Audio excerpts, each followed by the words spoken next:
Bonjour à tous. Nous attaquons la dernière semaine de la campagne des élections municipales françaises. Cela m'a donc donné envie de questionner le mode de scrutin que nous utilisons, les modes de scrutin même.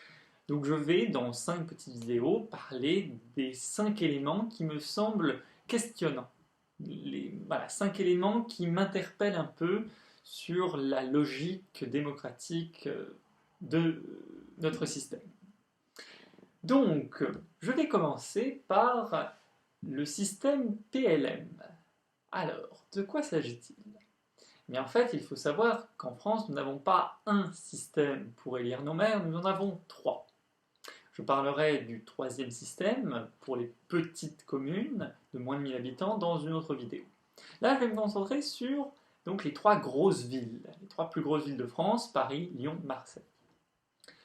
Depuis 1982, il y a une loi qui institue un mode de scrutin très particulier pour ces 3 villes. Donc, cette loi, c'est la loi relative au statut électoral de Paris, Lyon et Marseille, qu'on appelle de manière plus raccourcie la loi PLM. Donc, qu'est-ce ce mode de scrutin? Je suis sûr que beaucoup parmi vous en avez déjà entendu parler, mais je vais le redire pour clarifier bien les choses. Donc, dans ces villes-là, il n'y a pas une élection.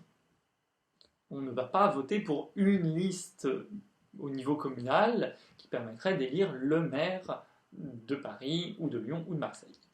Dans ces villes-là, on va voter pour des maires d'arrondissement, pour des listes d'arrondissement ou de secteurs. Et dans ces élus d'arrondissement, il y en a certains qui vont être aussi des élus conseillers de Paris, et ce sont ces élus conseillers de Paris qui vont élire le maire de Paris, ou de Lyon ou de Marseille, évidemment. Je vais surtout parler de Paris parce que c'est ce que je connais le mieux, vu que je suis francilien, mais évidemment, tout est valable aussi pour les 2 autres villes. Donc, c'est un système assez étonnant. Alors, qui n'est pas unique au monde, on le retrouve par exemple aux États-Unis avec l'élection du président. D'une manière un peu différente. Mais le principe d'avoir un échelon intermédiaire est exactement le même. Là-bas, eh bien, ils vont voter dans leur État. L'État va désigner des représentants et ce sont ces représentants qui vont de manière automatique désigner le président. Ce qui peut conduire à des choses assez surprenantes, notamment l'élection d'un président qui aurait eu moins de votes que le premier opposant.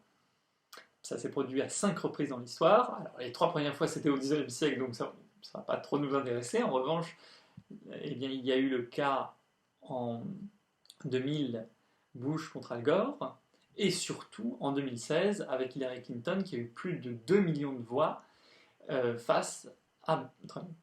2 millions de voix de plus que Trump. Eh bien, à Paris, ou à Lyon, à Marseille, ça pourrait se produire aussi.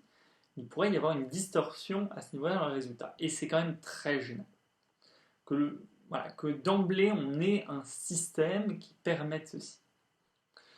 Deuxième point, les mairies d'arrondissement pour lesquelles on vote, finalement, on vote principalement pour les listes d'arrondissement, ont très très peu de pouvoir. Ce sont des succursales de la mairie centrale qui ont vraiment un pouvoir extrêmement limité. Ça questionne aussi.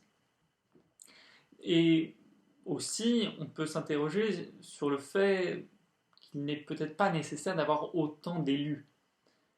On a quand même 517 élus au niveau de l'ensemble de Paris, tandis que par exemple pour Londres, pour le Grand Londres, on a un maire du Grand Londres élu directement et 25 conseillers pour l'Assemblée du Grand Londres. 25. Donc 1 plus 25, 26. Et nous, 517. On pourrait se questionner. Voilà. Donc, merci de m'avoir écouté. N'hésitez pas à réagir si vous n'êtes pas d'accord avec ce que je dis, si le système Paris-Lyon-Marseille vous semble excellent et qu'il faut absolument le garder. Voilà, n'hésitez pas à réagir et à très vite pour la suite de ces bizarreries de notre système électorales au niveau des municipales.